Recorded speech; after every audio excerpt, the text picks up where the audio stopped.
Scott, did you get a chance to listen to the 1989 one? Yes, I listened to most of it last night before I went to bed, but I cut it off because I kind of fell asleep. It was like midnight last night when I was listening.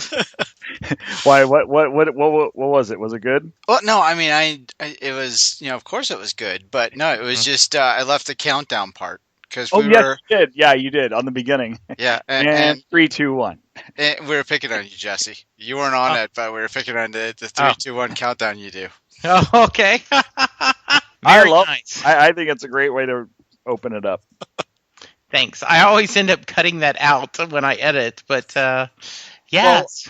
Well, what happened was we got to talking, and we were like, talking about through the, how you do the 3, 2, 1 thing, and I'm like, maybe I should start doing that because that gives me a good edit point. Yes. And then we just started rambling about a bunch of other stuff, and then when Scott just had enough with us rambling, he goes, "All right, 3, 2, 1, go, Dave." And so I left that piece in because I was laughing at it, and then I go right into the intro part.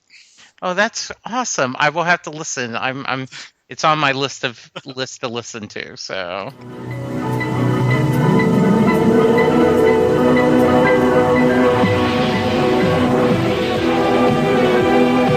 For the Romans, give me sight beyond sight. Greetings, Starfighter. You are about to listen to the totally super awesome 80's Reboot Overdrive podcast. Always remember, no matter where you go, there you are. Ready Player One. We're all very different people. We're not Watusi. We're not Spartans. We're Americans with a capital A, huh? You know what that means? Do you? That means that our forefathers were kicked out of every decent country in the world. We are the wretched refuse. We're the underdog. We're mutts. Here's proof. His nose is cold. But there's no animal that's more faithful, that's more loyal, more lovable than the mutt. Who saw Old Yeller? Who cried when Old Yeller got shot at the end? Nobody cried when Old Yeller got shot, I'm sure. I cried my eyes out. So we're all dog faces. We're all very, very different. But there is one thing that we all have in common. We were all stupid enough to enlist in the Army. We're mutants. There's something wrong with us. Something very, very wrong with us. Something seriously wrong with us. We're soldiers. But we're American soldiers. We've been kicking ass for 200 years. We're 10 and 1. Now, we don't have to worry about whether or not we've practiced. We don't have to worry about whether Captain Stillman wants to have us hung. All we have to do is to be the great American fighting soldier that is inside each one of us. Now, do what I do and say what I say and make me proud. Fall in? Yeah! With that, 3, 2, 1. Red, yellow, green. Hey, welcome everybody. This is 80's Reboot Overdrive, and this is Dave. And on the show today, we've got Jesse. Hello. And we've got Scott. Hi, gang. And what we're doing is we're continuing along a just saga that we've started. And what happened was back at the beginning of this whole idea, or what became a series of, year in review for movies, was I believe it was co-host Matt who came up with the idea of doing a 1982 movie review, and somehow that morphed into us going into a movie review every year. So we've been doing 82, we went all the way to 89, and now we got to circle back around and now do 1981. So that's where we're at today, kids. Thank you for listening. We're going to be talking about the great movies of 1981. This is really kind of the year right before them. There were some great movies in 81, but, this wasn't, 82 seemed to be the mega blockbuster year. So I'm really curious to see where where your heads are at with 1981. And I will tell you, I missed the 89 episode, but that was a year that it would have been tough to pick just three. That was a really tough year. So, yeah, I'm excited to hear everyone else. I have some personal favorites that on my list that may not be blockbusters, but I'm looking forward to it. It's always fun talking movies with you guys.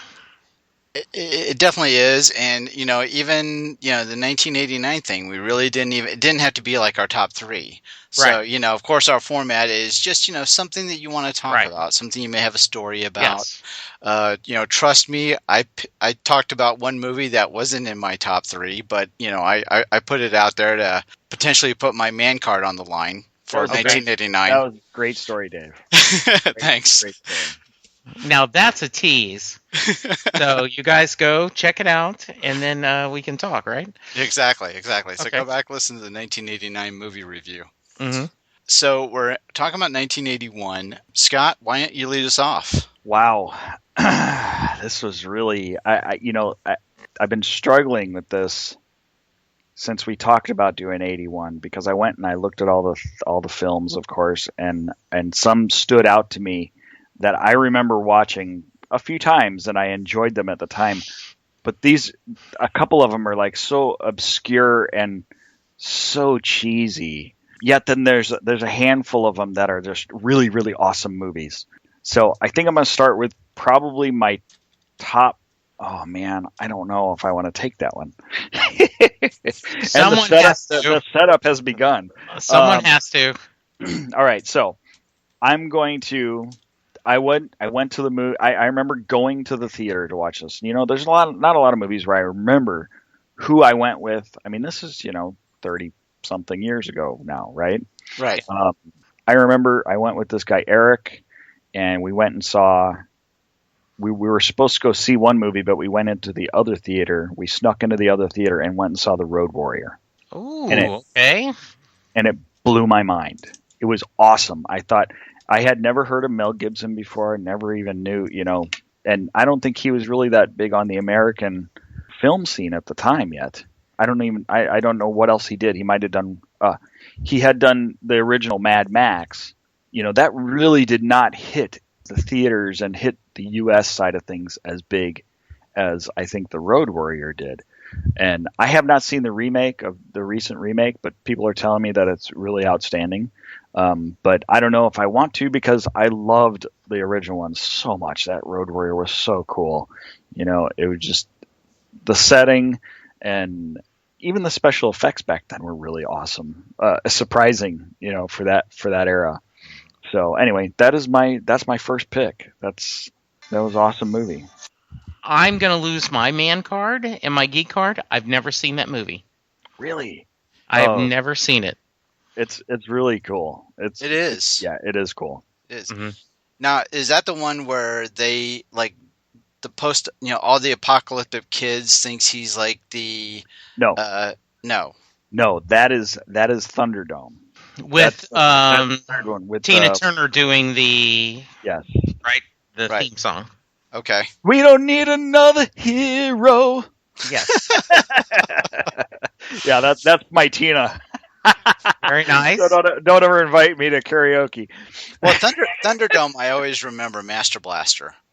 Yeah, But I was thinking of the kids that thought he was like a pilot, and that was Thunderdome, or that was Mad Max. no, because Mad Max was like the original Mad Max before the Road Warrior. The Mad Max set it up. He was a cop, Right. and the gangs kind of took over Australia or whatever. And then in Road Warrior, he was just trying to get the gas. It was all about getting gasoline, and so he ended up in this camp with a bunch of people, and it was surrounded by, I believe it was like almost like a circle of wagons, if you want to say it, but it was more like buses and vehicles and these gangs of crazy people out on the outside. And there was this one little kid that didn't really talk. He kind of grunted a lot, and he had a boomerang that would had a blade on it, and it took some guy's fingers off because he tried to catch the boomerang. And Okay, I do remember that part. okay, so that was that one. And then at the end, the whole group of people escape out the back way with the busload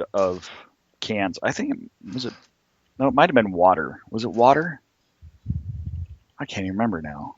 Oh, it's been a long time, hasn't it? Oh, it has been. It's been so long, but I loved it.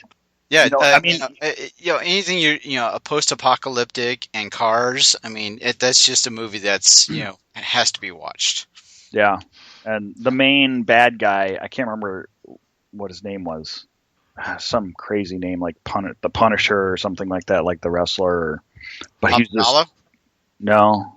Oh, what was he called? I can't remember now. Anyway, he was just this gigantic beast of a man with a hockey mask on. It was radical. Sorry, I'm rambling about Road Warrior now. No, it's all good. It's all good. It was a lot of fun. I'm crossing the streams between all the Mad Max movies, so it's it's easy to do. Yeah, it's easy to do. But you're right. It was a good movie. Yeah. All right, so Jesse, what do you got? I am going to pick it. This is the one I thought you would have done. But 1981, we get the start of Raiders of the Lost Ark. Yeah, that was... I went in this with very little expectations and was amazed at how good of a movie this was. How it started at a fast pace and it never seemed to stop. Looking, when you rewatch it, and I've rewatched it many times, there are, expositions and it slows down, but it feels like it is truly a ride at a amusement park. The beginning and, the whole snakes, I can't stand snakes, and the scene where he just takes his gun and shoots him. And at the time, I had never seen anything like that. Karen Allen was not your typical beauty, damsel in distress, but she was sexy, and you watched her drink the guy, under the table, and Indy had his bullwhip and his hat, and a fedora was so cool looking, and that theme song, dun dun dun dun dun dun dun dun dun, I cannot hear that music without just smiling and getting, a feeling of just joy and being uplifted. If there was, as I said back when we talked, Princess Bride, first ballot Hall of Fame, Raiders of the Lost Ark, as far as I'm concerned, first ballot Hall of Fame, and I just love the movie. Yeah, and Karen Allen was really a badass in that. She was fantastic. She was. Yeah. Absolutely. She was great. The drinking competition, and then just, being able to, fight, and she was great. She was absolutely great in that. But we even talked about that a little bit on the last podcast, where we're talking about, how iconic Raiders was, because co-host Nick was talking about, how monumental the death scenes are for like the bad guys in all the Indiana Jones movies, and this one definitely set the stage for, that to kind of be the spectacle that was, an Indiana Jones movie. Yeah. Yeah, the melting faces at the end. Yeah, just classic. Yeah. I told a little story regarding that last week, so Jesse, you'll have to go back and check that one out. Okay. With everybody else, because it's that movie. These were the two that I was trying to decide between for my first pick. Absolutely, because they're the two. They really were the two best movies of the year when you look at the list. And Raiders was set up to be definitely a series, because you couldn't get enough of even the first one. You knew, like, oh man, they got to make another one, because that was just it was so monumental. And I mean, you can't, there's so many scenes in it that you will never forget. Like, like the ball, the giant rolling boulder in the opening scene. The opening scene is phenomenal. I mean, it didn't wait. It did not wait more than 5 minutes to have you completely sucked in. Yeah, and you're sitting there just enjoying the ride. Harrison Ford is charming and, roguish, and, he's Han Solo. Yeah, And I all know. of a And sudden, I think that was part of the draw too. You know, yeah, and then well, you know, how can it be bad with Han Solo being in it? yeah, and then you're like, how did he? Two iconic characters. Oh, huge. It's just amazing, absolutely. And you were talking about how it's as fun as a ride as an amusement park, and then they did make that ride at Disneyland, Yeah. you know. And I don't know if you've ever been on it. Have you ever tried it? No, I haven't. It's phenomenal. It was awesome. My wife, when we lived out there for a little while, we had Disneyland passes. This was back when they were really inexpensive to have. Yeah. Passes. But we would go and we would just like go ride Raiders of the Lost Ark, or it was just called Indiana Jones something. Mm-hmm. But it was a blast, you know. They had the part with the rock rolling at you, and you thought you were in like a Jeep kind of a vehicle, or bounced around, and you thought you were going to get flung out of it, and it was just a absolute blast. And it was just like the movie. You're just holding on for dear life the whole movie, you know. And like some of the parts, one of my favorite scenes in Raiders of the Lost Ark. I'm sorry, I'm monopolizing here. No, that's good. One of my favorite scenes is the fight scene between Indy and that big German dude that didn't have a shirt on. And the plane is spinning slowly, and you know, some of the punches they used the sound effects that you felt the punches. You know, every time that German guy would hit Indy, and they were just pounding each other. And then when he gets chopped up by the propeller, it was just wow. Unbelievable. And a great scene of you just see the blood hitting. Right. You don't even have to see what happens. Yeah, you don't, and it's all in your mind, and it's just so well done. Yep, absolutely. And yeah. That German guy reminded me of Dr. Mindbender from G.I. Joe cartoon. Yeah, no shirt and just, bald and muscles. Yeah, exactly. Yep.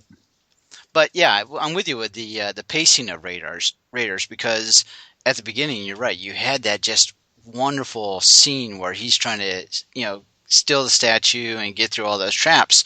But then shortly after that, they dump you right back into when he's teaching.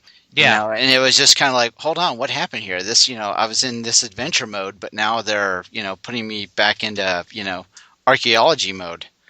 But, it was just so well done, and then they really play into the fact that he's like adored by all his students. It was just a fun movie. Yeah. Awesome. And I do think it's interesting, and it's such an icon. Big Bang Theory, the Raiders minimization. Amy rules that Indy didn't make a difference anywhere in the movie. I don't know if you've ever seen this, but she makes a great thing that if Indy hadn't been involved, they still would have found the Ark. They would have taken it, opened up, and died, just like they did. Oh. So he really wasn't needed. If I remember right, they got really mad at her for that. Oh, yes, absolutely. Yeah. And if you do Raiders of the Lost Ark, Indy not needed, you get a page in How the Big Bang Theory Ruined Indiana Jones. I'm going to have to look that one up. I'm going to have to watch that episode because I like that show. It's pretty funny. Yes, and they're all looking at her like, it's like at a Southern Baptist convention and standing up and going, yeah, I don't think there is a God. They're just staring at her like, what? What are you talking about? They want to defend it, but then they can't because she's right. You might as well take Luke Skywalker out of Star Wars. Yes, exactly. Out of your mind? Yes. That's awesome. So, Dave, what's your first? Oh, my God. This wasn't going to be a whole topic about Raiders? Oh, well, we could do that. We could do the series. Yes. Sure. I mean, did the movie bring back fedoras, right? I mean, fedoras are cool because of Indiana Jones. And now, I mean, if you watch old 40s, 30, 40 movies and guys wore hats, I mean, that is so cool. But, that fedora was just so cool. Where's my hat? And how it kept the shape no matter what. Who didn't want to take, how many people got hurt by a bullwhip because they got a hold of one and went out in the backyard to try to pop it and came back, It's funny you say that because we had horses at the time, Yeah. and we had those whips. Hmm. We had both the whip with the long whip that was all one consistent whip, and then the other one that had about a 5-foot piece of fiberglass rod on the Yeah. part that you hold, and then the end was another 5 foot long or whatever, and that was for training the horses to get them to go around. But yeah, we learned how to whip those things, make the cracking sound. That was awesome. Yes. I'm Indiana Jones, man. Yes. All right, so I should probably go with my first pick just so we can get off the Indiana Jones topic. So first off, what I want to say is my grandfather, I believe, was Superman, Okay. and I want to premise this because what would happen is when I was around that time frame, around 1980, 1981, we would be visiting my grandfather. And, me being 10, 11 years old, I would be playing with a remote control car. And in Vancouver, Washington, where he lived, he was at the top of this hill that it was at the end of the cul-de-sac. And really, no one really drove up the hill unless they were visiting either him or the neighbor. So it was really, I had to run to the cul-de-sac with my remote control car. Okay. So every time we visited, I was out there playing with this thing, and I swear this is going to get to a movie in a minute. That's okay. And I'd be playing with this remote control car and just absolutely loving it. And what happened this one particular time that's sticking out in my memory is it stopped working. Like you would press the joysticks on the remote and nothing would happen with it. And it devastated me. Just absolutely devastated me. Yeah. Now, my grandfather at the time, he had retired. He's, at this point, probably late 60s, early 70s in age. He had done a lot of things in his lifetime, but the last thing that he was messing with, to be, was a television repair guy. So the technology that he was familiar with was those tubes, the TV tubes. Now, all of a sudden, he's got his grandson there who's got this little remote control car from the 80s. Yes. That's not working. And my Superman of a grandfather was able to fix it. Wow. Now, the reason why this is such a big deal to me is because that remote control car is a Lamborghini. Ooh, okay. And it's leading right up into one of my favorite movies from 1981. But in this case, it's driven by Adrienne Barbeau and an actress named Tara Buckman. 1980 Lamborghini Countach. I think I said it right. And the movie is called Cannonball Run. Yay! I was hoping someone else had that. And this movie is just so fantastically fun. And what I can only imagine is as they're producing this movie, as they're putting it together, there's somebody that's going, I wonder who else is free and we might be able to throw into this movie. Because you had so many greats in this movie. You had Roger Moore, you had Farrah Fawcett, Dom DeLuise, Dean Martin, Sammy Davis, Terry Bradshaw, early version, Jackie Chan. Just so many greats, that they just threw into this. And I just can only imagine that there's some guy going, maybe Jamie Farr's free this weekend. Let's get him in it. Yeah. I just don't know, what was going on with their minds, but it just worked and it was fantastically done. And I'm remiss if I can't just go dun dun dun Captain Chaos. Yes. Dom DeLuise, the great Dom DeLuise doing Captain Chaos. And every time he, talks about him, Burt Reynolds, J.J. McClure is getting upset with him. Just absolutely fun movie. I loved it. But, for me, the Lamborghini was it. I always wanted the Lamborghini. I had the remote control car. Having two hot women that got to drive it added, extra bonus. I've always had a crush on Adrienne Barbeau back from Maude, when she was on Maude. And I just, there were a couple of reasons why I was madly in lust with her. And yes, she was beautiful in this movie. This looks like it would be fun, right? The whole idea of doing this race and all the things going on and it looks like they don't really have a script. They're just having fun. I am so glad you picked this because this is very 80s. Were these one of the first movies that had the bloopers at the end? This was just hilarious. I forgot about that. I forgot about the bloopers at the end. Yeah. Oh, those are hilarious. Yeah. I mean, and James Bond is on this movie. Roger Moore. Yes. Just so wonderful. I can't tell you how many times I saw this movie. I watched it over and over and over and over again, and I absolutely loved it. This was very high on my list. Didn't make my top 3, but it was very tough to drop it off of my top 3 because I absolutely love this movie. It is so funny. There's so many great little funny moments in it, and like you guys said, the cast is just unbelievable. I mean, some Bert Convey. I mean, yes, Jimmy the Greek Snyder. I know Jamie Farr, Terry Bradshaw. It is just hilarious. It's like the Love Boat of a movie. It really is. Yes, it really is. It's a Love Boat of the of the 80s because that was what Love Boat was like the 70s, right? Mm-hmm. Late 70s, right. Yeah, definitely Love Boat of the 80s. That was the cast you would expect to have. I didn't know Bianca Jagger was in that. Yeah. Oh, wow. And I did not know Jackie Chan. I didn't realize that was him in that. Mm-hmm. Yeah, I had it up on IMDb, and I was surprised about that, too. I didn't realize that was him.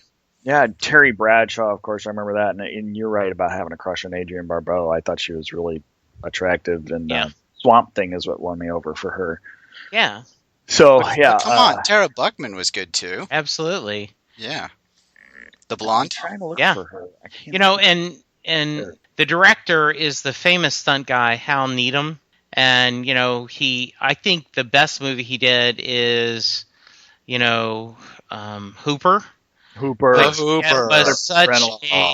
It was such a great, fun movie, but at the same time, that old and, how you're doing. And, a lot of great stuff. And, I'm just...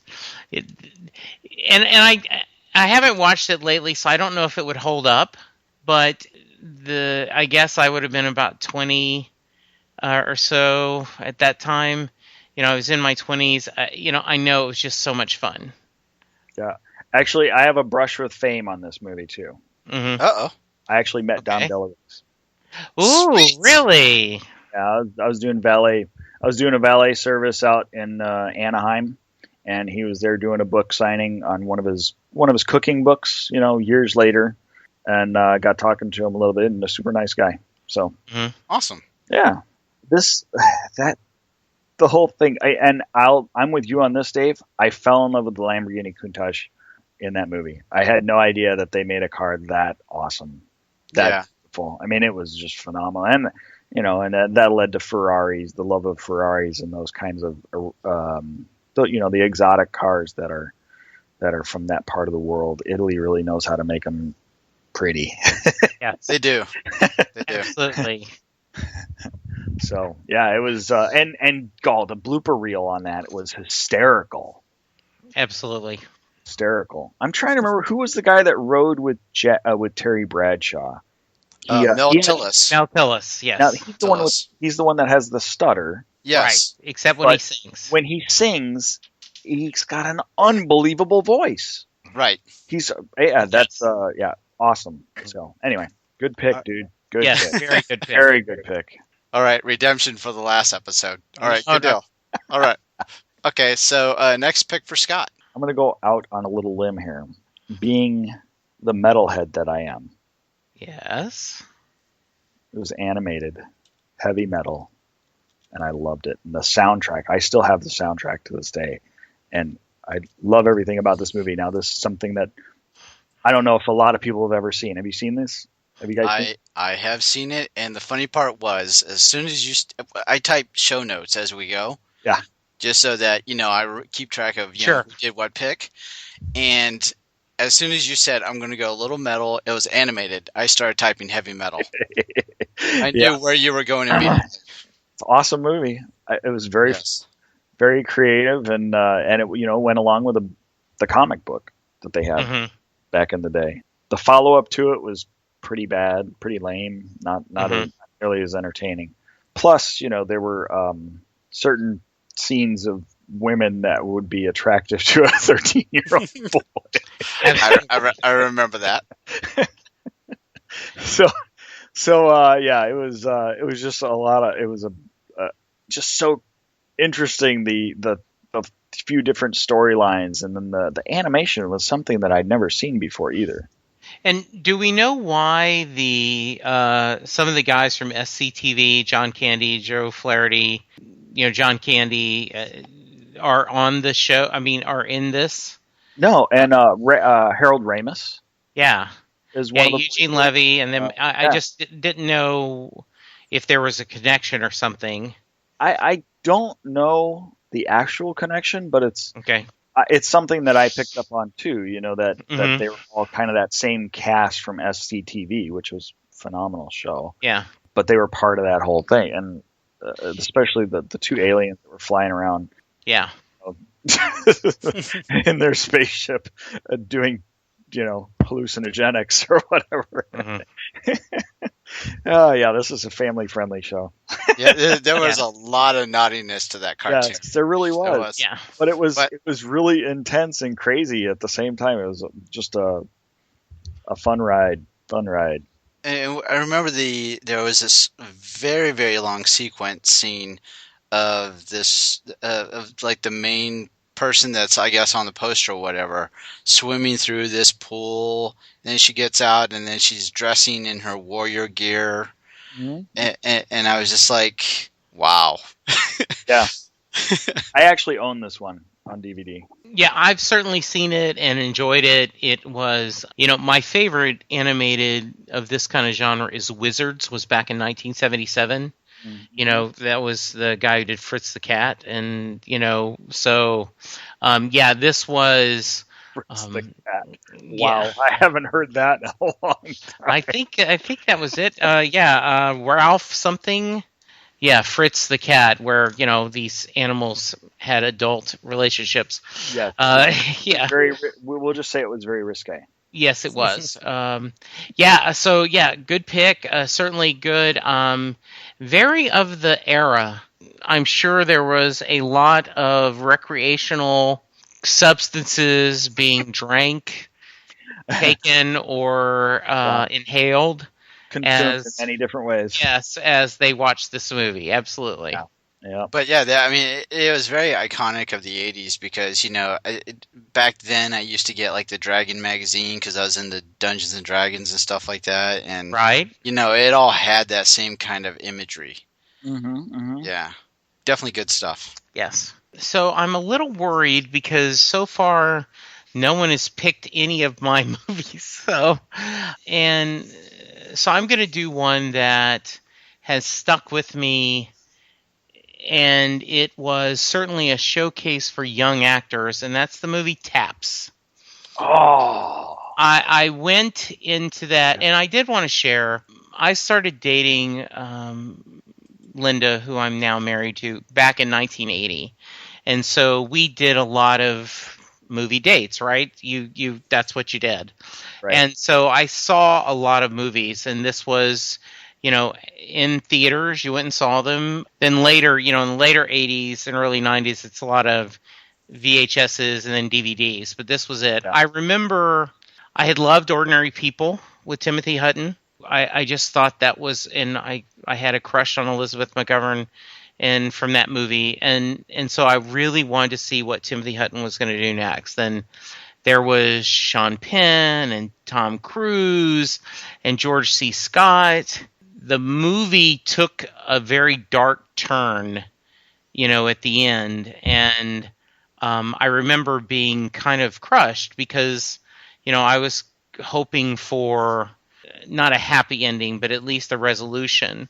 And just, I think, a great movie with an outstanding young cast that, people went on to do a lot of great work. It's such a great story, too. Interesting story. The take of, in this case, George C. Scott's character gets shot, right? And then they, end up the kids taking over the academy, to protect it.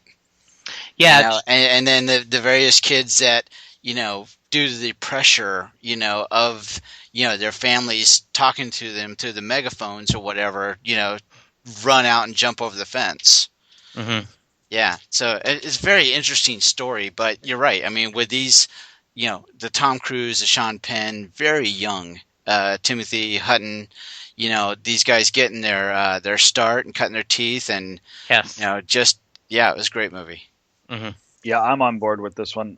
I always feel like it was one of those kind of hidden gem. I don't think it got a lot of exposure.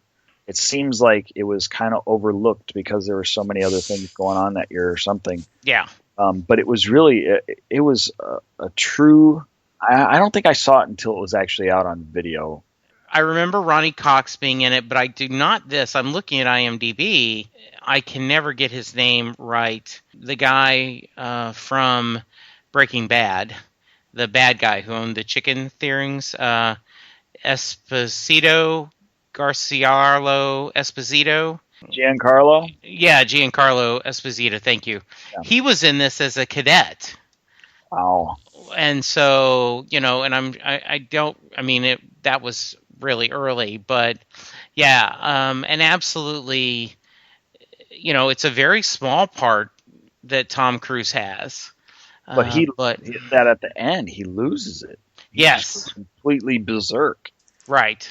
And that was, it's a very moving movie. It is. I'll never, there's one scene that always jumps in when I think of this movie is, there's one kid that decides to make a break for the fence. He wants out. He's like probably 12 years old or something. Yeah. He's just freaked out. He's not ready for this. He's not ready to stand up.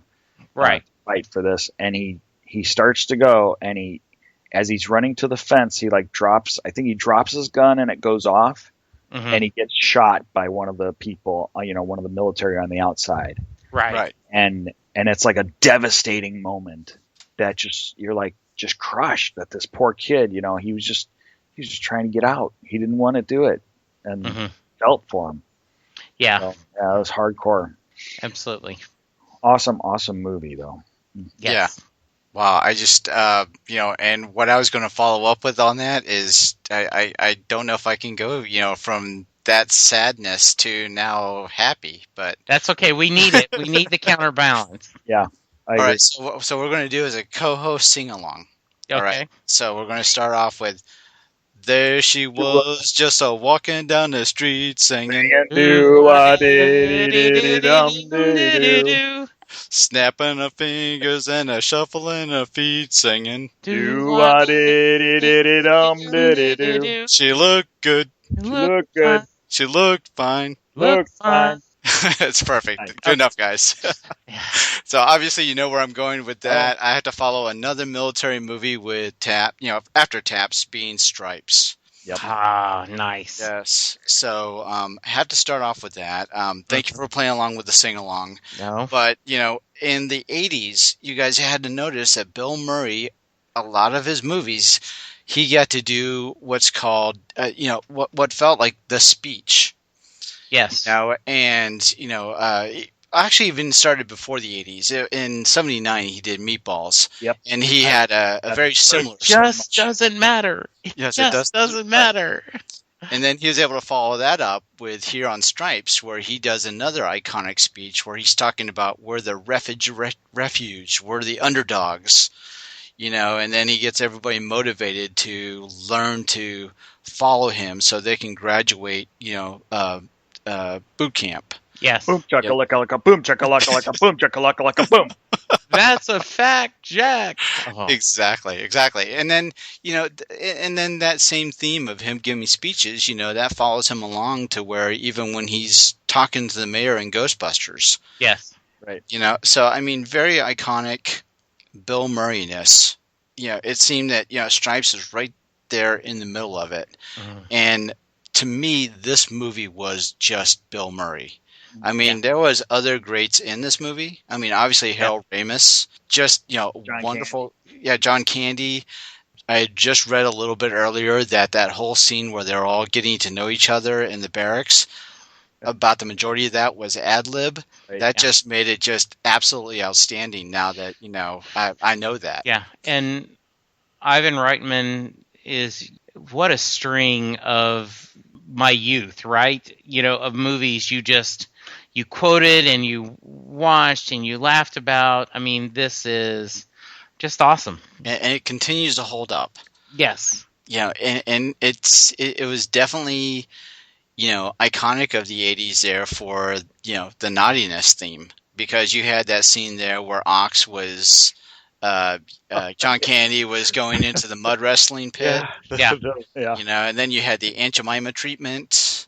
If you remember where he was helping the MP out of her gun belt and things like that. Mm-hmm. And so a lot of iconic naughtiness, but nonetheless a great movie. Oh yeah, and there's so many lines. Yes. That are still like thrown out today. Yes. I mean, how many times have you heard "Lighten up, Francis" in your life? Yeah. Lighten up, Francis. I mean, any of you guys touch my stuff, I'll kill you. Yeah. I mean, it's just... And the great John Le Carré, just playing his, typecast of being, jackass, and it's just wonderful. Oh, it was, yeah. And convicted? No, never convicted. So. Oh, I forgot that line. Yes. So are you carrying? You got Judge Reinhold in there. I mean, there's a lot of little early appearances of some people that ended up getting a little bit bigger as they went into other movies too. Mm-hmm. It's just it's classic. It's classic comedy. There's a handful of these classic comedies from this early 80s that you always think of, and you mention. You say, okay, what are they? And you say, oh, Caddyshack, Stripes, there's a couple others that are, my mind is going blank now, of course, because that's what happens when I start thinking. Right. Yeah, it's one of those all-time classic comedies that is just, it's never going to go bad. It's never going to go bad. Absolutely. It's always going to be funny. I bought the DVD recently and put it in just earlier this year. I think it was January, February. I actually watched it again. And I still laughed. It's awesome. The urban assault vehicle, Yeah, well, I'm going to go ahead and volunteer my leadership just in case our big toe isn't here. Okay. Sergeant Holka isn't always going to be here for us. Yeah. Yeah, and he's our new big toe. Yeah. And so I'm going to go ahead and volunteer my leadership. Okay. You and your friends tried to make it with the cow. I want to party with you, cowboy. Oh, so good. It was on my list. Oh, did I take one from you? No. It didn't make my top 3, but it was on there. Oh, okay. Yes. You took my number 3. So should I go to Jesse first, or you got one ready? Oh, I have backups. I have plenty of backups for this. Yeah, I do too. All right. Well, you're next, Scott. All right. I'm going to go with another action adventure. Escape from New York was awesome. Kurt Russell was Snake Plissken. Just loved. It was so dark and just, you wanted to be Snake Plissken because he was just he was a badass that you did not want to mess with. So yeah, that had a decent cast in it too. John Carpenter, yes, Ernest Borgnine, and I don't know the timeline, but it feels like at the time Kurt Russell had been the guy in all those Disney movies. Yeah, you're right. As a kid actor, right? Yeah. And then I remember he was on a TV show, The Quest, and the only reason I remember this is I remember the show, but Tim Matheson and he played brothers looking for their sister, and And Used Cars is one of my favorite movies that I still quote. And so when we do 1980, I'm telling you right now, that'll make my list. But you don't picture Kurt Russell being an action. I mean, he had played Elvis in a TV movie. He's not an action hero. And all of a sudden he is. And he's a bad arse. And it's just... And the idea that New York is a prison island, and just the whole thing is just amazing. Yep. And guess who else is in that one of our favorite ladies from that era? Adrienne Barbeau, right? Adrienne Barbeau, again, we mentioned her. Yeah. Well, she was married to John Carpenter at the time, I would think. Oh, that's right. Yes. I think you're right. Kim Cattrall was on there. And Isaac Hayes. Yes. Isaac Hayes. Yes. Awesome. Right. Yeah. And I remember one of the things that stuck with me is how bad a shape the president is in, right? And then once they recognize him, they clean him up and they hide the cut off finger and everything, and they show him on TV. And I remember being so impressed with that they were able to. And I got to thinking that probably is really, that was a strong message about the image and not matching the reality. Well, and like you said, the concept of New York Island being shut off from the world and becoming the largest, jail basically. Mm-hmm. Yeah. But where they get to kind of roam around, do whatever they want. Mm-hmm. They're not in cells, which it's actually an interesting concept to think about how that would really pan out. Yeah. Great. Yeah, actually, a video game maybe pays homage to that. One of the Batman games, it's called Arkham City, where they actually take part of the city and make it, the prison, and then like all the inmates and the crazies are allowed to run free in that part of the city. So it's been walled up, and I guess there's a lot of homage to that movie, probably from that same concept. Mm-hmm. Oh, absolutely. But I like to think about, when I'm like reading on the internet, when you guys give your choices, I'm looking at stuff just to see if there's something new that I didn't know about the movie. And in this case, I came across Clint Eastwood was considered for the role of Snake. Ooh, okay, I can see that. So yeah, I mean, how would the movie been different for you if Clint was Snake? Man. So is this the Dirty Harry time frame? So, right? Yeah. Well, no, this is late because Dirty Harry was early 70s. So I'm trying to look and see what Clint Eastwood was doing in the 80s, that time genre. I still think they had a couple more Dirty Harrys in the early. When he was dating that blonde girl, it was in Every Which Way You Can, Every Which Way But Loose. He did Magnum Force. Yes. Yeah. I don't know if that was 80s. I think it might have been 79, but it was close. Yeah. I don't know. I think, and Kurt Russell just had that.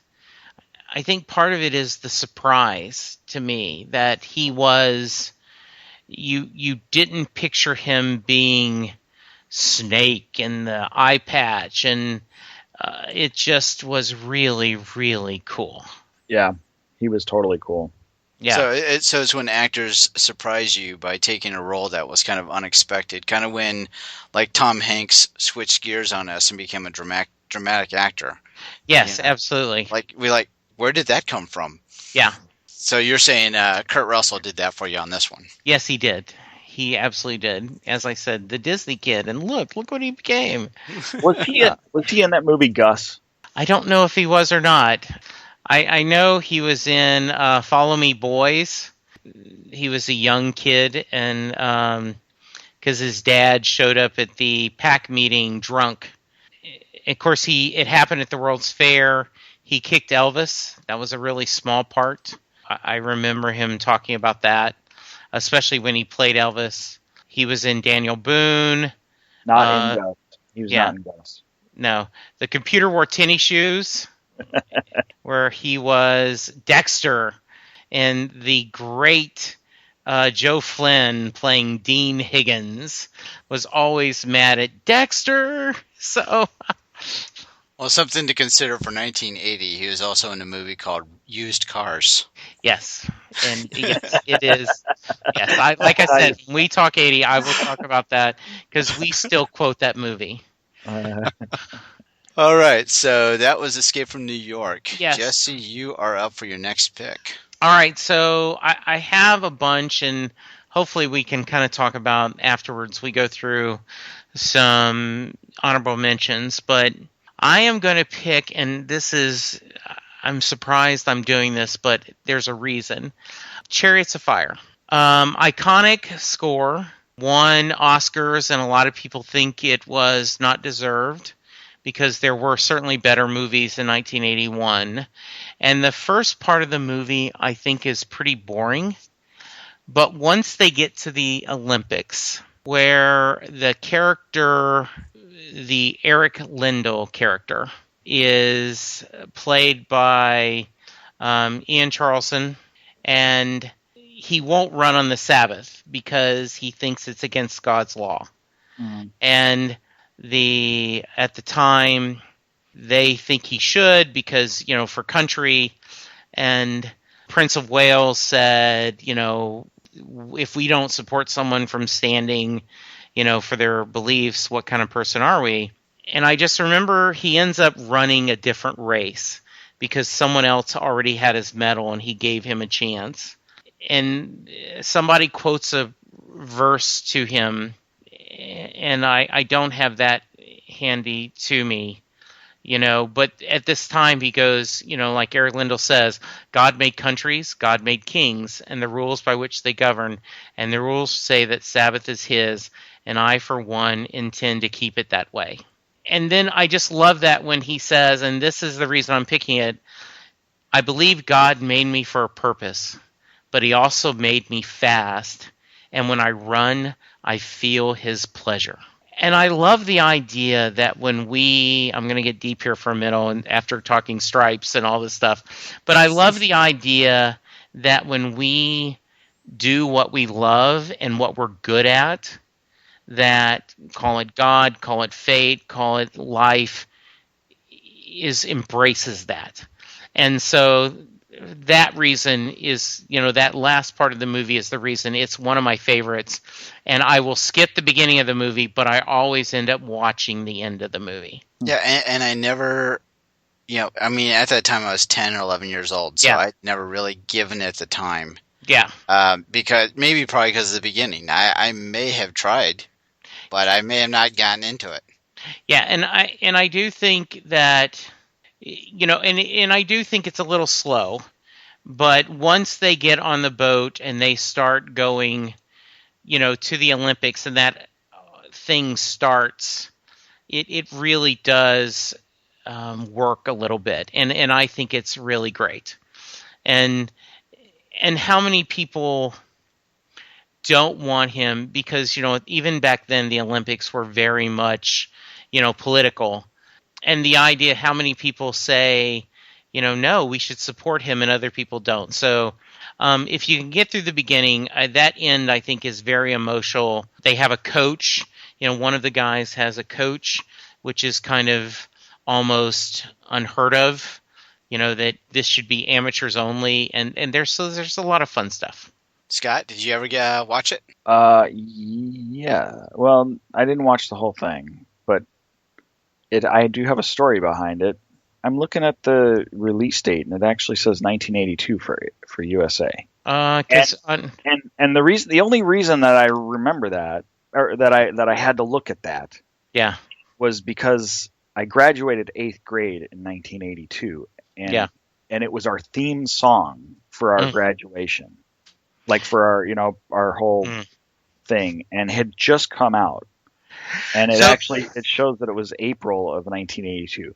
So I'm not going to say that your pick is out of the wrong year because it says 1981 and it's on the list. On IMDb, and Academy Awards has 1982. It won Best Picture in 82. So cut out all my thoughts. And No, I'm so sorry. thoughts.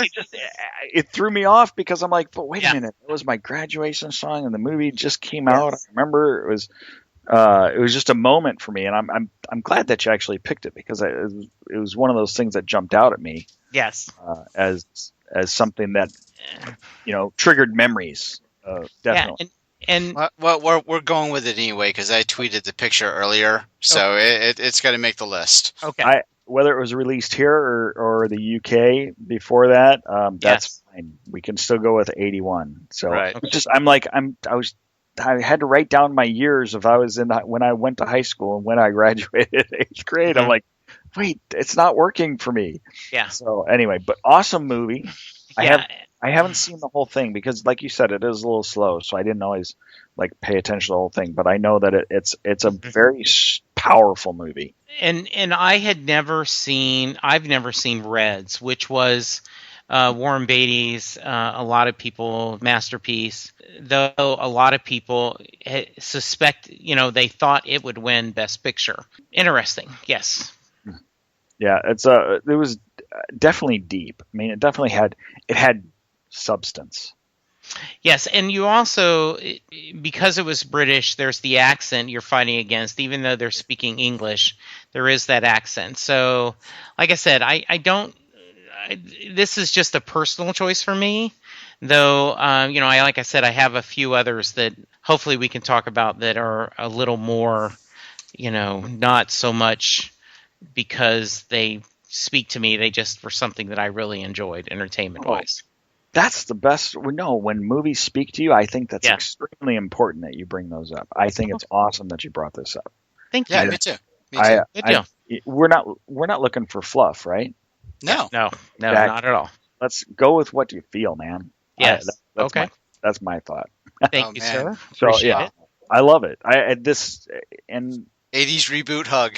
Yes, I feel all loved and everything. Yes. Yeah.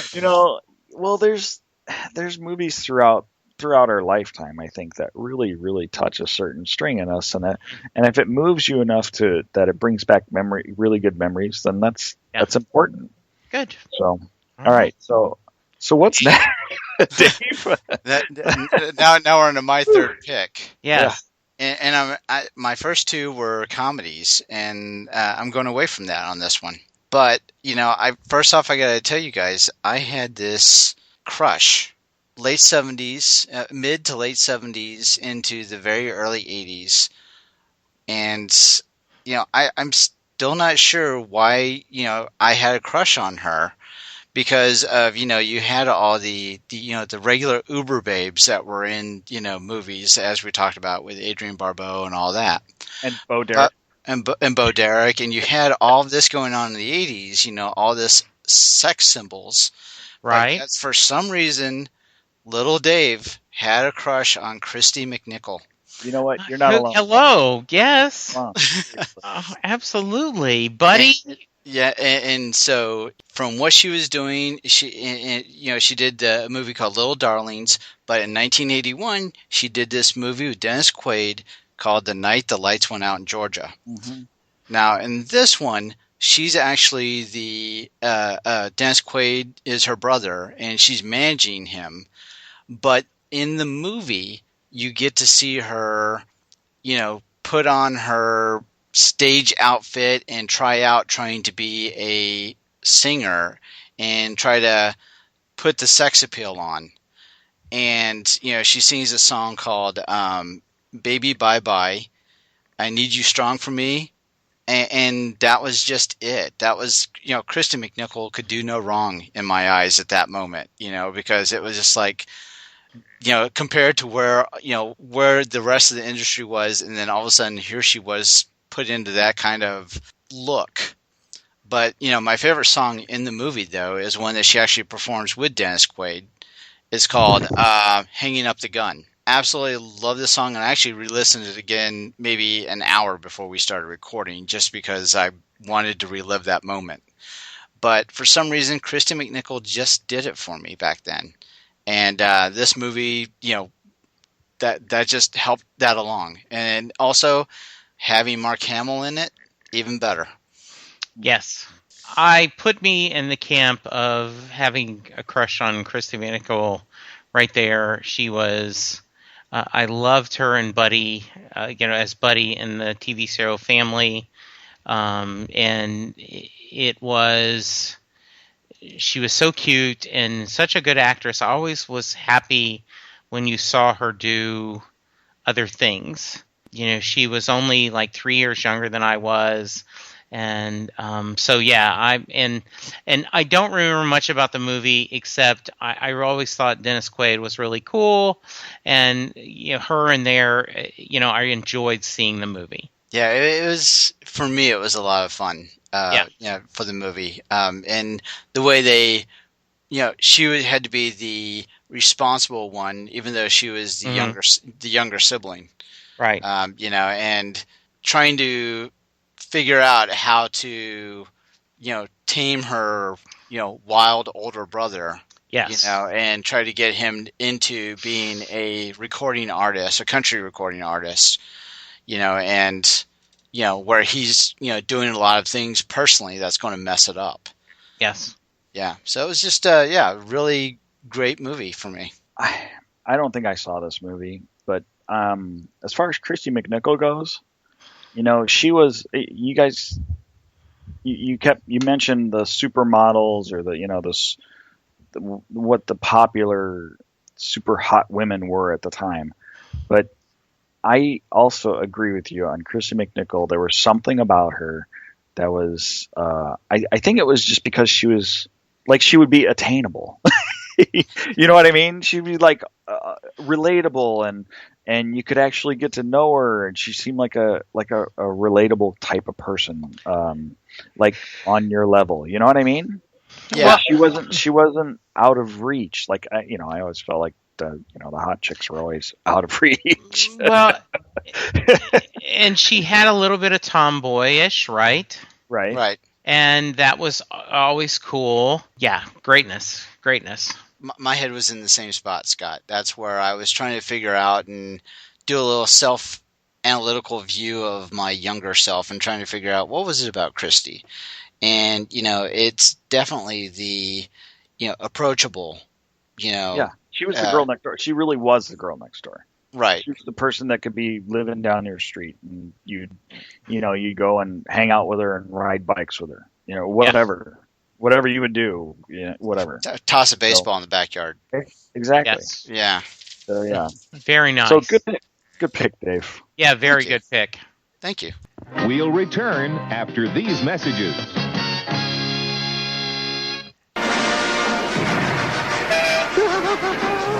Burt Reynolds, Roger Moore, Farrah Fawcett, Dom DeLuise, Dean Martin, Sammy Davis Jr., and the new Kung Fu King, Jackie Chan. The Cannonball Run. It'll put a spark in your plugs and give power to your pistons. Certificate A. Now at 7 West End cinemas and all over London from Sunday. All right, so we've got some Twitter shout-outs. Okay. And then we can revisit our ones that we want to make sure we get in. Okay. Oh, good. I got a couple that I got to throw out there when we get to that part. Definitely. Okay, great. A couple right. of really good ones. All right, so at Mike Metcalf Jr. says Stripes, Excalibur, and Cannonball Run. So Excalibur was the only one that we haven't talked about yet. Yeah. And I remember liking Excalibur. The whole King Arthur and, all that's kind of fun. I was a sucker for the King Arthur period, the medieval time. I loved that stuff. I didn't play Dungeons and Dragons, but I played another game on the computer called Wizardry that was basically Dungeons and Dragons. So at that time, I loved Excalibur.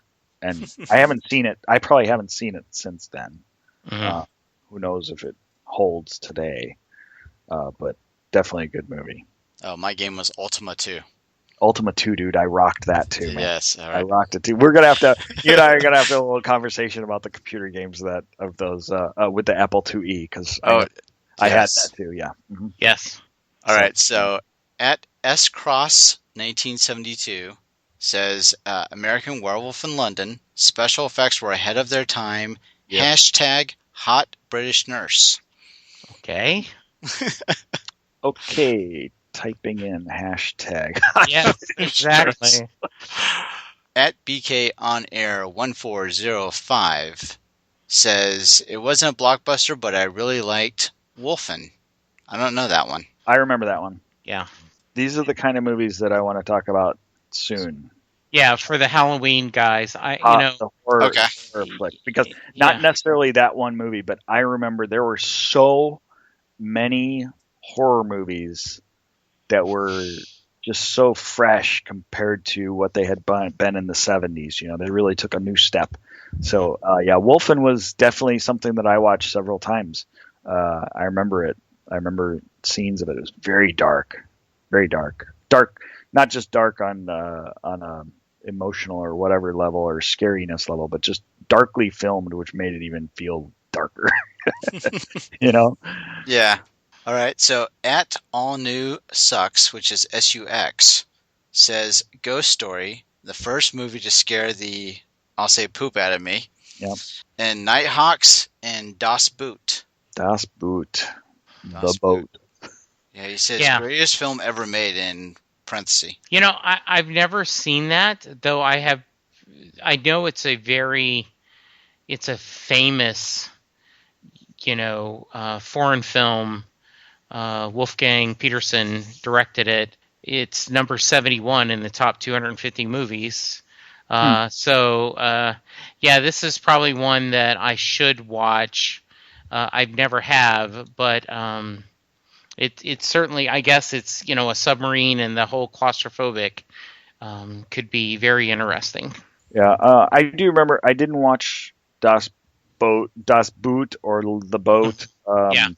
But I do remember another submarine movie that freaked me out was Gray Lady Down. Okay. Very good movie. I don't remember what year that was. It had to be like 79 or 80, somewhere in there. Do remember Das Boot being very highly acclaimed. Mm-hmm. Like it was a huge impact on the film industry across the board. So that's a good choice. Yes. All right. At KC Death Machine says Condor Man, Stripes, and Raiders. Condor Man. I don't know. What is Condor Man? I read the synopsis, and I remember seeing it as at that time, and it was about a cartoonist that draws his way out of or into fighting crime as a condor guy that has these giant condor wings, but they're fake wings. They're not real wings. Like thrown. I mean, like he built these wings or something. And I remember seeing it as that's an obscure pick right there, but that's good stuff. It definitely popped out when I was going through the list. It popped out in my mind as something I remember seeing. How did it look for 1981? Oh, it was pretty cheesy, pretty bad. Okay, all right. The special effects were not anything to speak of. That's for sure. Okay. Okay, I should check it out. I've not seen this. Yeah, okay. It might be one of those films that you might want to look at just for the value of seeing what it was like back then to have that type of movie. So all right, so I got to ask, if I've got two movies in front of me, Condor Man versus Mac and Me, which one do I watch? Oh, you watch Condor Man. I agree. All right, back to our editorial. All right, so at Mary's Tweets says, favorite 1981 movie, Blowout, with John Travolta, Nancy Allen, John Lithgow, directed by Brian De Palma. I recently discovered it. I don't think I've ever seen this movie, but I have heard good things about it. That's one of them that I've missed somehow. Something to do with, I remember he records this evidence that's a murder, and he gets in, Brian De Palma is the director, and, it's one of those suspense things. So yeah, I remember it being a suspense thriller, and that's what I'm reading now. So it's now that's it for the Twitter tweets, but I've went really fast past a really great movie, and I apologize for it. American Werewolf in London. I know, Jesse, you're not into horror movies, but it was one of my. I ended up seeing it on HBO. I think back in the time. It's the Dr. Pepper guy. How bad can it be? And I remember, John Landau, I believe, was the director. And it is a very, very, it was a great take, and I do remember the special effects and the comedy in this. Yes, a very good movie. Yeah, just the transformation of him into the wolf is just so iconic. Absolutely. It was definitely ahead of its time. I mean, those special effects were pretty cool. Him turning into the werewolf, just his face stretching, his hands stretching out. And this is another one that we're gonna need to touch on the horror film podcast, because it was pretty. It was up there as far as like popularity, both popularity and just overall scary. They did a really good job of scaring you. Yes, it's good stuff. I know, Jesse, you had some that you were kind of wanted to give an honorable mention to. Yes, so there was a story. There always is a story. Way back in 1981, at the time, my brother-in-law, Clayton, was dating my wife's sister, Mary. So Clayton and I were dating sisters. And we both were in a rough spot in our relationships. And so Clayton said, "Hey, you want to go see a movie?" I go, "Yeah, let's just get out there and, forget those sisters. We're going to go." So we went and saw a movie called Body Heat. Oh, my God. And I loved Kathleen Turner. I still do. And John Hurt, and it was. I'm like, okay, and we both like, yeah, that was not a good movie to see when you're not happy with your girlfriend, because it was so sensual.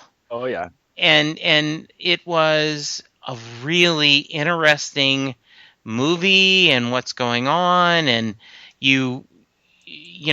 Kathleen Turner's manipulating Hurt. And it's just a great atmosphere movie. So I always think, and I don't know, I haven't watched it anytime lately. I don't know if it would still be very sexual and, feel this, but erotic. But it was back in 1981. I was like, wow, that's, I can kind of, need a glass of cold water. All right. Did you call the sisters back after the movie? Yeah, later that, yeah. That was an intense movie. Yes. All right, Scott, you have an honorable mention you want to throw out there? Yeah, there's a couple I got to talk about, and just real quick, like short little quick things. But and then there's another one that I need to discuss a little bit further, because I know you guys will like it. I wrote down a list of some things that were like kind of bad movies, but they were kind of fun. On the Right Track. Do you recall this one? I do not. Gary Coleman. Okay. Enough said. He's a kid who's a shoe shine boy, and as people are getting their shoe shined, he can read the back of the newspaper, and he picks horses to win races. And he has like a kind of a telepathy thing, or a psychic thing going, and he picks horses and he tells them what to, it's entertaining. It was Gary Coleman, because he was just coming off of the different strokes thing, so it was a fun little kids movie. Caveman. Oh yes. Ringo Starr. Yes. Enough said.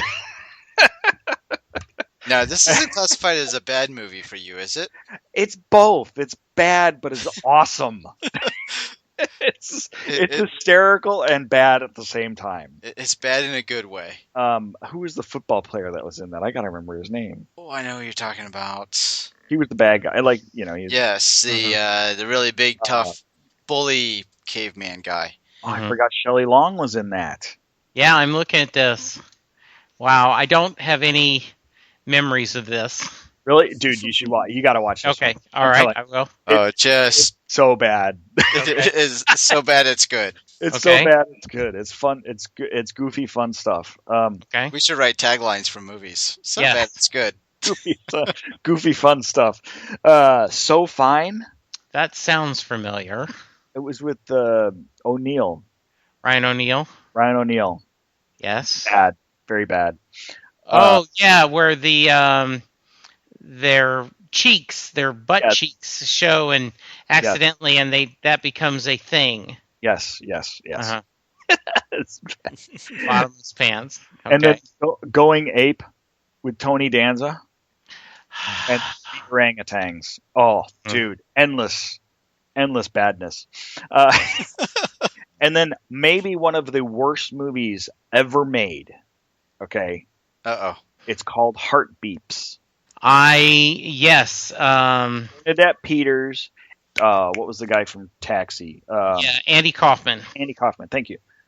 Bernadette Peters and Andy Kaufman are robots. Yes. And they want to try to make a life for themselves and have a family.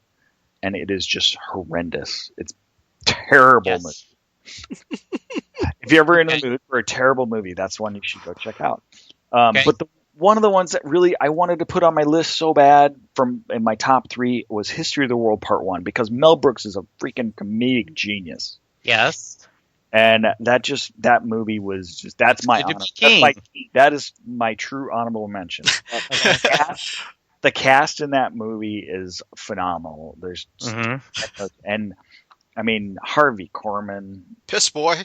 Yes. Oh, Piss Boy. Oh man, it's good to be the king. Yes. Great. So I actually had 3 more that Hold on. Okay, I got to throw one out there. Please. Time Bandits. Yes. Thank you That was very, very, very, very much. Yes. 81.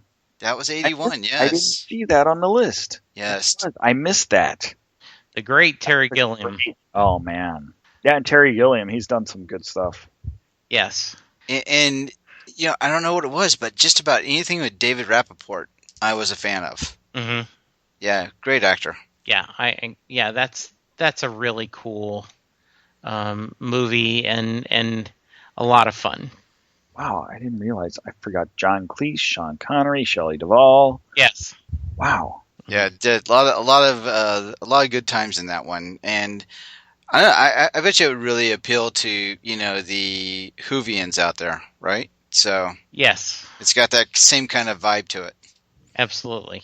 I wonder if those are all the same actors that were in Under the Rainbow. I don't know. It might be. Yeah. Interesting. Talking about, right? Was Under the Rainbow the same year? Yes. Oh, interesting. Yeah, I saw that as I was flipping through. I'm like, oh, Under the Rainbow. I forgot about that one. Yeah, Chevy Chase, Gary Fisher. Yeah. That was a fun movie. Mm-hmm. That was one with the behind the scenes of the Munchkins of Wizard of Oz. Right? Yes. Right, I'm thinking. And they kind of take over this hotel, and yeah. Hilarity ensues. Oh, yeah. Right. So thanks for letting me get the bad movies off my chest. No, that's awesome. You got another one, Dave? That's the one I wanted to make sure I got out there. The only other one that I had on my short list was Arthur. Yes, I love that. Take my hand. If you'd only have one. Yes, great. And you would not think Liza Minnelli would be a romantic lead, but she was, and it worked, and it was such a great movie. I think the thing that made that movie was the butler, though. Oh, absolutely. He had the best lines, and he was so dry. It was beautiful. It was such a contrast to what Dudley Moore was doing, and so it worked because of the contrast. And you're right, he was very dry with his delivery, but his lines were just iconic as Dudley Moore's were. Mm-hmm. Yeah, two totally different deliveries. That's yeah. Never thought about that. And as much as I love Helen Mirren, the remake, just in 2011, it just didn't have the same snap, So, yeah, great pick. Remakes are tricky. Yes. Remakes are very tricky. You have to be very, very on it to really make a good quality one. I've found very few that are that live up to the level of the original. Yeah. Well, I mean, for a movie to have you rooting for a drunk, because it had such heart. Yeah. Yeah, and a lot of people talk about that it seems to be dated, and that we're laughing at this person with a substance abuse problem and things, and then I guess I was just naive. I'm like, I think he can stop drinking if he wants to. He just doesn't want to. Right. And his life is absolutely great. But, when Hobson gets sick, he takes care of him. Yeah, it's very, very... I'm glad you included it. All right, so do we have more movies to throw out there? Yeah, and none of these are as good as that. But I just... A little personal. I've always been a fan of The Long Ranger, and so when they did The Legend of the Long Ranger on the big screen, I know it wasn't a great movie, but it was cool to see Tonto and Hi-Ho Silver and, the whole telling the origin story. So I always loved that movie. I have a soft spot for Continental Divide because it was John Belushi not playing a fool. Not a bumbling idiot. Yeah. Yes, he was just a interesting, sports writer, and I liked that romantic comedy part of it. And it was just something that I just enjoyed that role, and I always get a little sad thinking that if he had not self-destructed, he was a very talented actor, and who knows what he could have done, as he continued to grow as an actor and took on other roles, not just and I think similar to Bill Murray, right? I mean, Bill Murray has gone on and done some really interesting roles that are not just, the groundskeeper in Caddyshack. Right. Yeah. And then the last one was just a great political and mystery, Absence of Malice, with Paul Newman and Sally Field. I just thought that was a really great kind of, drama and talking about people getting sued and all this stuff. And I thought that was a movie that I enjoy when it comes on. I like watching it. So no home runs, just movies that, I wanted to bring out there. But especially Continental Divide. If you haven't seen Continental Divide and you're a fan of John Belushi, find it and check it out, because it's a really cool performance of his. Yeah, I remember it. It was entertaining, that's for sure. Mm-hmm. Definitely worth the watch. Yes. In true fashion, we're going to be wrapping this up. So, Scott, you got any parting thoughts? This was a lot of fun. Again, I love going through these old movies like this. This time frame, especially I think the earlier 80s were even a little bit more awesome to me as far as movies go, because I watched a lot of movies. I was a movie fanatic. I could have been a critic, for crying out loud. Yeah. Although my taglines are a little weak, I need to work on them a little bit. And Scott, Dave, one of the things that I really enjoy is when we have these discussions, and when Matt joins us, and is the different perspectives we all bring. And it's always a very eclectic list of movies. We all have different things and different reasons, and so it makes for a lot of fun, and I hope the listeners enjoy the discussion, because I know the three of us have a blast doing this. Absolutely. We do. We definitely do. Yes. And you're right. The change of perspective definitely makes it for a great conversation. Even though I'm really disappointed in you guys, because nobody brought up On Golden Pond. And of course, I just don't understand why, I pick strawberries. I don't even know how to pick strawberries. You are my knight in shining armor. And I'm trembling as I talk, the great Henry Fonda. Ricky Schroeder, or Rick Schroeder as he likes to be called now, I guess, right? He wasn't in that, was he? Wasn't he the young kid? The blonde kid that was on the grandson? Doug McKeon. Oh. Yep, you crossed the streams on your 80s memory, sir. Mm-hmm. Sorry. Yes. That's where they came up with the line "suck face," though, right? Yes. Okay, good. Okay, I got that right. Yeah, you got that one. Sorry. But yeah, Doug McKeon, in a movie called Mischief in '85. Yowza. Anyway. And no one brought Friday the 13th Part 2? Hey, we're we're saving those. And I do remember watching Clash of the Titans at the theater. And, in fact, when Harry Hamlin went on to L.A. Law, I went, really? This guy's going to be a lawyer? I could go on and on about movies that I remember seeing back then. I mean, this 81 is just, it's a great year. So. Yeah. All right. So with that, how do people find you on social media, Scott? At Scott's Eye on Twitter or at Scott Compton Photography on Facebook.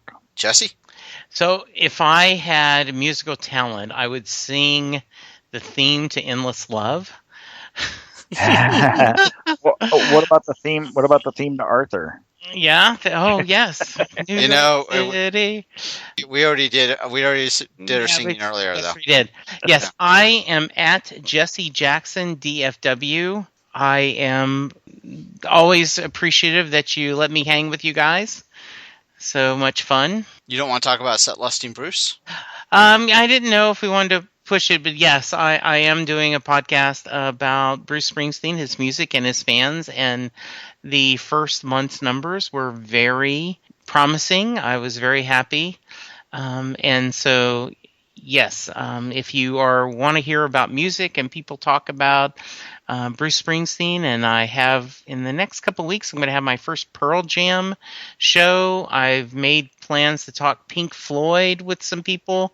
Pink Floyd? Yeah. Send me an email.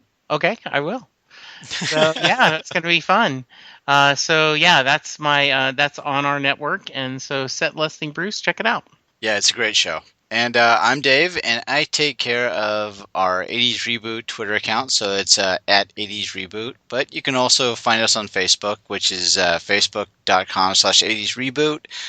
And we also got 80sreboot.tumblr.com. And don't ever forget, you can always email us at 80sreboot@gmail.com. And we really appreciate everybody reliving the 80s with us. Thank you for listening, and have a good night. Yep, you too. Bye. Bye. We hope you've enjoyed this show. This podcast is part of the 80s Reboot Overdrive channel on Southgate Media Group. You can follow us on Facebook on the 80s Reboot group page. We're also on Twitter and Tumblr at 80s Reboot. We invite you to check out all the wonderful podcasts and blogs available at southgatemediagroup.com. And thank you for reliving the 80s.